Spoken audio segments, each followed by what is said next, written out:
Bonjour à tous, bienvenue à votre tout premier podcast qui vous inspire, qui vous motive, dénommé Commit. Alors, en ce jour, nous avons l'opportunité de vous parler d'une thématique dénommée l'évolution du design graphique, de l'évolution à l'innovation. Alors, nous avons le plaisir de vous présenter un graphiste qui émerge déjà dans ce programme. Et sans plus tarder, je laisse l'opportunité à cet invité de se présenter. Ok, merci beaucoup, Madame Séraphine. Alors, comme on vient de me présenter, je suis Idriss Kaemba, jeune graphiste, comme vous pouvez le constater. Je suis également développeur web, mobile aussi avec Flutter. Je suis boursier du programme Restart AWS de Orange RDC. J'évolue également en tant que typesetter en latex. Voilà un peu ce que je peux dire par rapport à mon profil. Un profil assez remarquable. Alors, la thématique, déjà, elle est très mystérieuse. Est-ce que vous pouvez essayer déjà de nous définir ce que vous faites, au fait, le métier précis que vous faites? Qu'est-ce que c'est? Le design graphique, le graphisme, qu'est-ce que c'est réellement? Voilà. Donc, le design graphique se classe dans le domaine de la communication. Là, c'est de 1. Nous savons tous qu'il y a généralement deux types de communication, la communication orale, la communication écrite, mais actuellement, il s'ajoute également la communication visuelle. Et le design graphique vient se placer dans ces aspects de communication. Waouh! En comprenant juste ce que vous dites, en réalité, je submerge pour comprendre que ce que vous faites, au fait, transmet un message. Donc, lorsque vous utilisez des identités visuelles comme des textes, comme des couleurs, comme des images, en réalité, vous nous transmettez un message et vous êtes en train de provoquer une émotion au travers de nous. Mais comment vous faites, au fait, pour vous inspirer, cette créativité dont vous parlez, comment vous faites pour l'avoir? Parce que c'est pas facile, en tout cas. Tout le monde n'est pas né du coup créatif. Et donc, comment vous faites réellement? Voilà. Donc, vous avez parlé de la créativité. Donc, déjà, il faudra comprendre créativité, on voit le verbe créer. Donc, on part de l'imagination à la concrétisation de l'idée. Exactement comme Dieu, il est le premier créatif. Il a créé quelque chose, comme le philosophe dit, ex nihilo, donc à partir de rien. Alors, comment je fais pour m'inspirer, pour arriver à créer des visuels? Parce que déjà, la communication visuelle, on voit une communication, on communique à travers les images. Du coup, les images doivent être créatives, les images doivent transmettre un message clair, mais juste en regardant. Alors, ces images doivent être créatives. La créativité, c'est un peu, si on doit parler de parties du corps humain, la créativité, c'est un peu comme un muscle. Alors, elle se travaille pour la maintenir en forme. Comment on fait pour s'inspirer, pour avoir cette créativité? Il faut, de 1, trouver des plateformes. Actuellement, il y a des plateformes où l'on peut s'inspirer. Parlant des plateformes, je peux citer quelques-uns. Il y a Pinterest où on peut trouver des idées d'autres designers qui émergent déjà dans le domaine. Ils postent leurs travaux et d'autres graphistes peuvent venir s'inspirer. À force de rester devant le visuel des autres qui travaillent très bien, on peut aussi se communiquer cette créativité-là. À part Pinterest, il y a aussi Behance et tant d'autres que je ne saurais citer ici. Deuxièmement, d'ailleurs, si je devais les citer en premier, on peut aussi s'inspirer par la nature. Déjà, nous sommes dans un environnement. En regardant notre environnement, on peut s'inspirer. En regardant la perspective, comment les choses se composent. Parce que le but même de la communication visuelle, c'est de mettre en numérique ce qu'on vit déjà. Créer des effets visuels, créer des émotions par les images.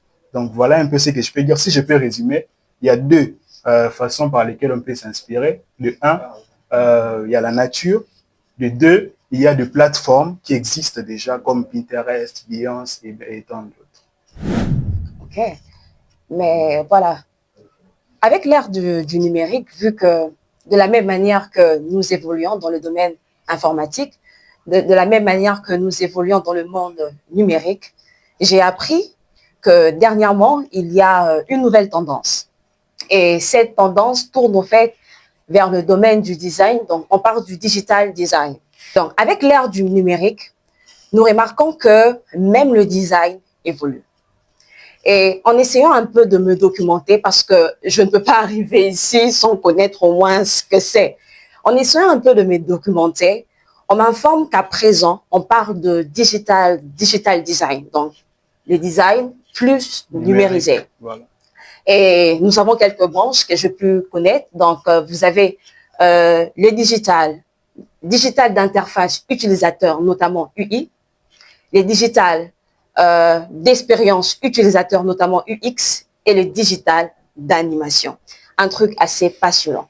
Mais bon, ça c'était juste une parenthèse. Voilà. Au fait, en réalité, comment on peut se développer pour arriver à pratiquer ce métier? Comment on peut se développer? Et quelles sont, au fait, les compétences dont on a besoin? Parce que réellement, on a besoin d'avoir certaines compétences. Ouais, peut-être on parle bien français, mais quand tu parles là-bas, les français, là, ça n'entre pas. Donc, réellement, dites-moi un peu comment on peut se développer. Voilà. Donc, vous avez parlé de design numérique. Ah. C'est exactement ça. Ça se classe aussi dans cette catégorie de design graphique. Mais seulement, vous avez parlé en premier lieu des UI, yes. UX, UI et UX. Donc, j'ai parlé en français et en anglais aussi. Alors, ces deux catégories, ça se place côté web design. Yes. Donc, lorsque nous sommes dans le développement, dans la création des sites web, des applications web, des applications mobiles, desktop, tout ce qui est solution de développement, alors on parle des interfaces utilisateurs, on parle également des expériences, de l'expérience utilisateur. Je prends l'exemple de WhatsApp. Est-ce que, Madame Serge, je peux poser une question? Est-ce que comment WhatsApp, comment utiliser WhatsApp? On vous a appris ça, vous étiez à l'école. C'est automatique. Donc, voilà, c'est automatique. Alors, c'est ça, l'interface utilisateur et l'expérience utilisateur mis ensemble. L'interface utilisateur, c'est ce qu'on voit. Les boutons, les textes, tout ça. On peut lire, voilà, je suis WhatsApp Business, je suis WhatsApp Standard, je suis sur Facebook. Okay. L'interface utilisateur, c'est ce qu'on voit. Les façons dont on place les contrôles. Dans les développements, on parle du contrôle. La façon dont on place les widgets, la façon dont on place les éléments graphiques. Yeah. Donc, ce qu'on voit, c'est l'interface utilisateur. On a aussi l'autre aspect qui est très, très important, c'est les UX. UX, maintenant, c'est l'expérience utilisateur. C'est la façon dont on interagit avec tous ces composants-là qu'on voit. On voit, oui, mais est-ce qu'on comprend comment l'utiliser sans avoir besoin d'un cours?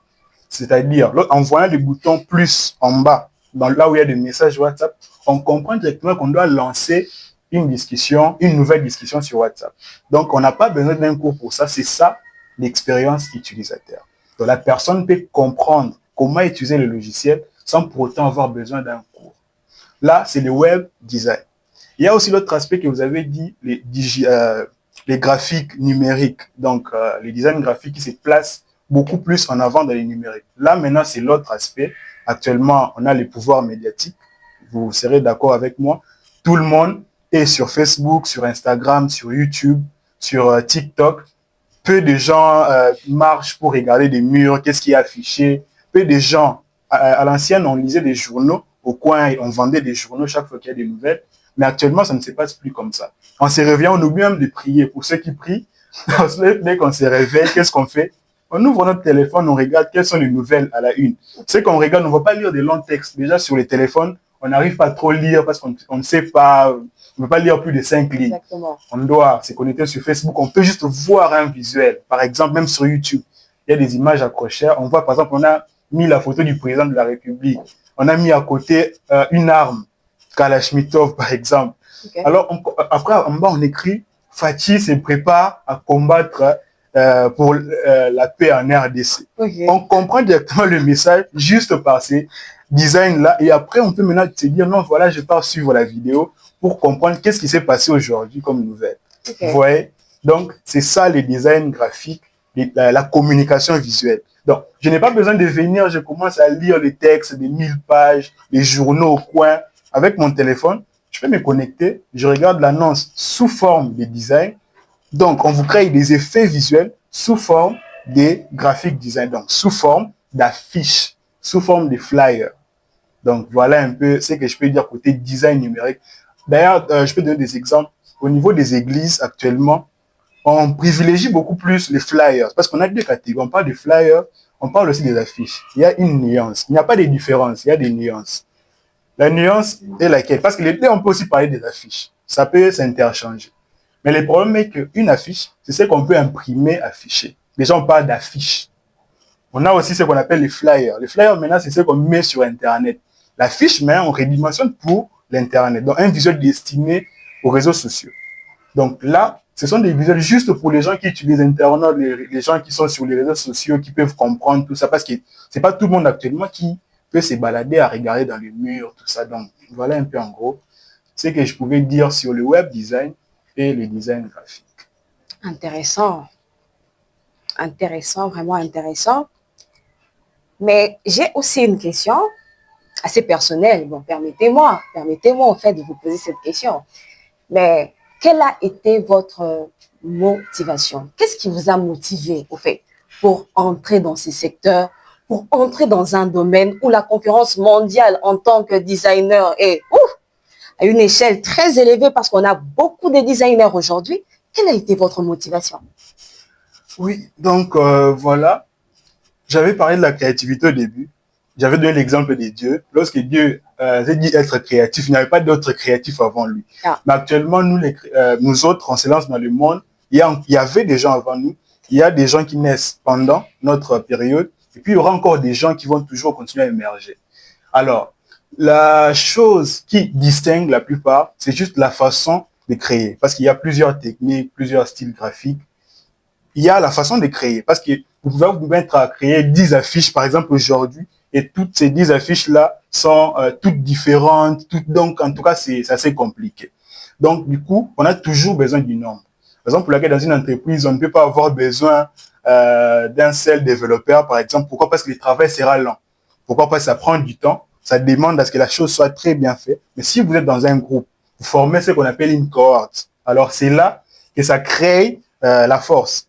Okay. Donc, lorsqu'on travaille en équipe, c'est là que ça crée la force. Quelle a été ma motivation? Déjà, je suis une personne qui est très intéressée à ce qui est d'aujourd'hui. Je vais donner l'exemple de Koffi Olomide. C'est une personne, depuis l'époque jusqu'à présent, il a toujours été au top. Il y avait la musique de son époque, il était là. Actuellement, il y a les rap, il rappe aussi, ce qui fait en sorte qu'il reste toujours au top. Alors, actuellement, comme il y a les designs graphiques, il y a les développements web, il y a Flitter, Flow dans les développements, j'aime bien être à jour. Donc, j'aime travailler dans le métier d'aujourd'hui.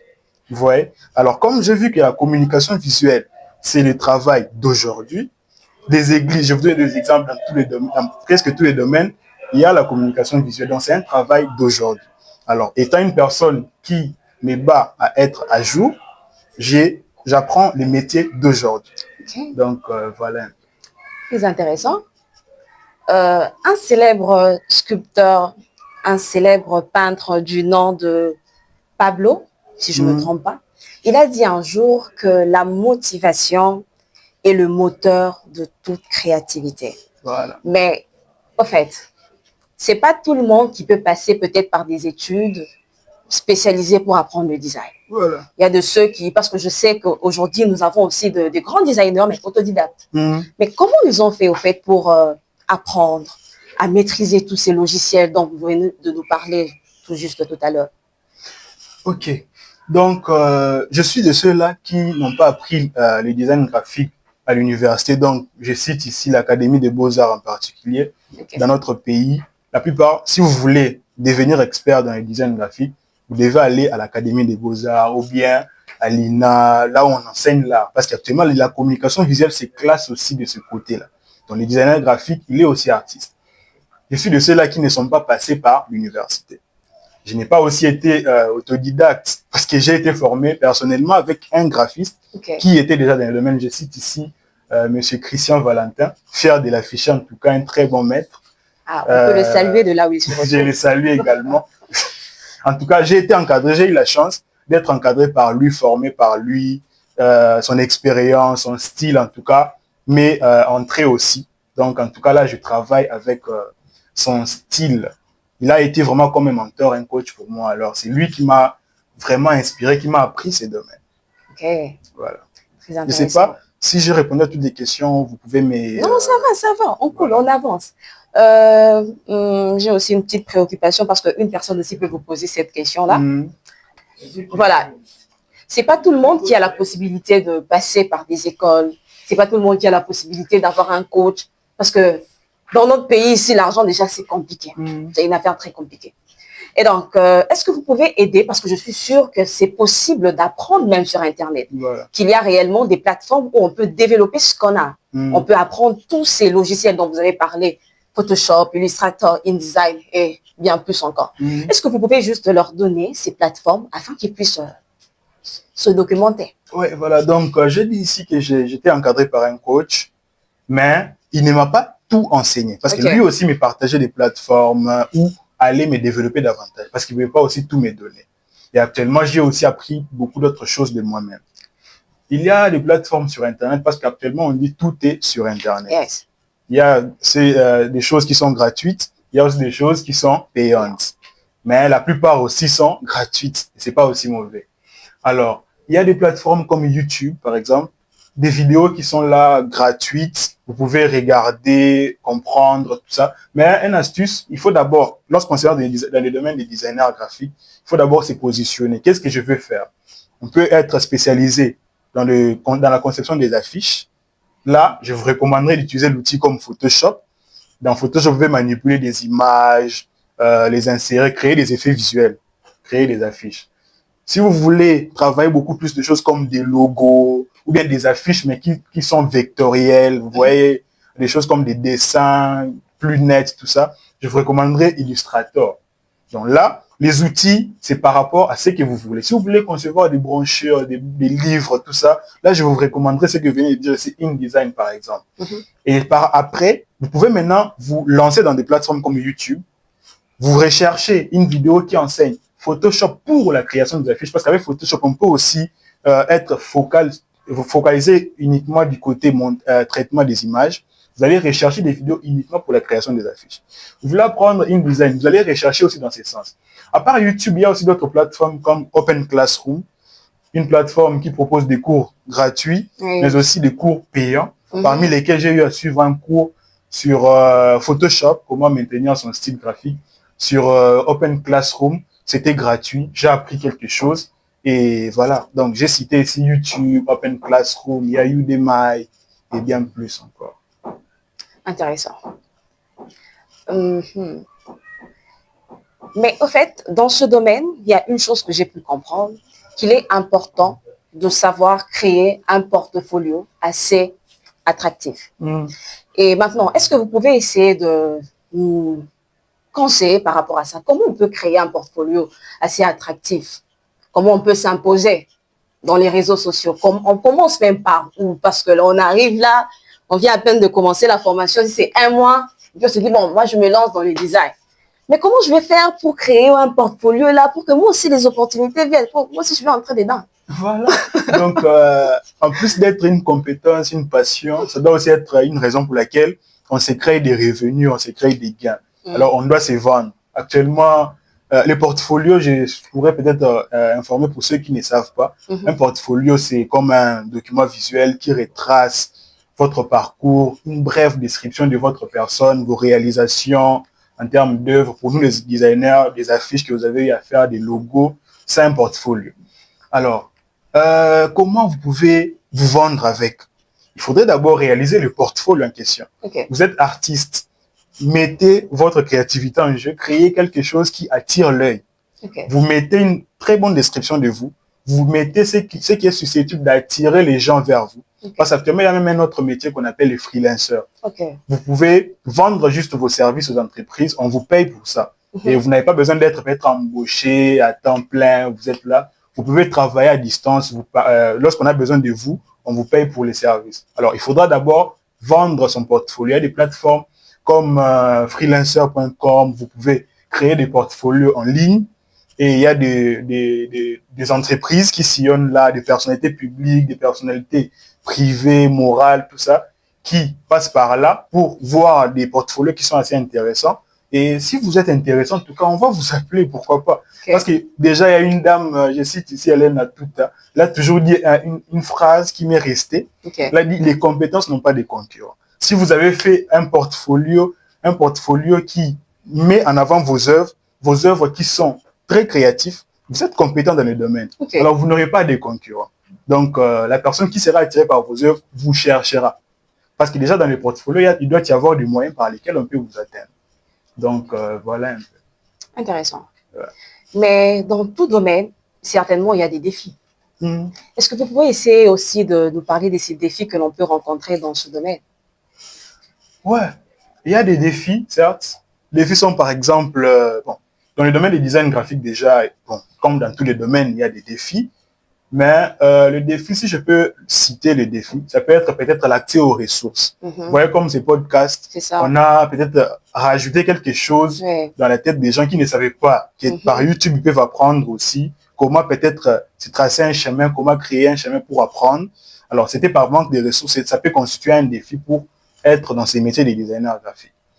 Donc, il y a l'accès aux ressources, participer à ce genre de choses, ça fera en sorte que ce défi-là ne soit plus un défi, mais que ça soit plutôt comme quelque chose de nouveau qu'on les a appris pour pouvoir s'y ressourcer. Et il n'y aura plus de barrières pour apprendre. L'autre défi peut être, par exemple, l'accès aux informations. On ne sait pas qu'il existe des métiers de freelanceurs. On ne sait pas qu'il existe des plateformes où on peut se vendre. Et par ces genres de podcasts, on peut apprendre aussi qu'il existe des genres de choses. Comme moi, par exemple, j'ai appris par des vidéos YouTube. Souvent, je suis là sur YouTube, j'essaie de voir ce qu'il y a à la une et je découvre des choses parfois comme ça. Donc, les défis, si je peux les classer, c'est juste manque de ressources, manque de la façon dont on peut s'y ressourcer. Donc, voilà un peu. Intéressant. À présent, je pense qu'il y a de jeunes gens qui ont juste une seule question qui se pose. Quelles sont les opportunités? Oui, ils vont entrer dans le domaine. Oui, c'est beau. Oui, il faut être créatif. Mais les opportunités là, dans ce domaine. Ouais, nous sommes en RDC, comme dans tous les autres pays du monde. Le design graphique, c'est pas comme le métier je ne sais pas, peut-être des architectes de la cité. Par exemple, nous en RDC, lorsque je vais construire une maison, je vais te dire, monsieur, venez, dans son mettez là, moi, excusez-nous pour les lingala. Mais le designer graphique, maintenant, c'est pas comme ça. Lorsque une personne veut se vendre, une personne veut vendre ses services, il doit rechercher aussi la qualité. Il doit communiquer. La communication est très, très importante. Alors, lorsque vous vous vendez valablement et que la personne apprécie la façon dont vous travaillez, la personne va vous contacter parce qu'il a besoin de communiquer ses services, communiquer par rapport à ses produits. Actuellement, la meilleure façon de communiquer, les meilleurs moyens, c'est la communication visuelle, le design graphique. Et ça fait en sorte que vous soyez toujours sous les projecteurs. Si vous êtes designer graphique, vous faites très bien votre travail, vous serez toujours recherché. Comme moi, là, par exemple, là, mon téléphone est en mode avion. Pourquoi? Parce que il ne manque jamais de messages par rapport aux gens qui veulent mes services, tout ça. Donc, voilà un peu. Déjà, dans notre pays, on a un phénomène assez connu de tous. On aime tout marchander. Donc, même si une chose est à 500, on doit aller, non, non, non, non. Mon cher, il n'y a pas moyen de faire réduction. C'est déjà un problème. Et maintenant, pour réellement se démarquer dans ce monde, selon moi, je pense qu'il faudrait d'abord connaître sa particularité. Vous ne pouvez pas arriver dans un domaine sans connaître la particularité que vous voulez arriver. Voilà. Parce que les opportunités viennent lorsque vous connaissez au fait votre particularité. Il y a plusieurs designers, mais lorsqu'on parle, par exemple, je le salue même, Macréa, on sent une créativité, donc on ne le voit pas partout. Et c'est par là que les opportunités viendront. Et donc, avoir un réseautage assez important dans le monde professionnel, c'est aussi important pour avoir ces opportunités.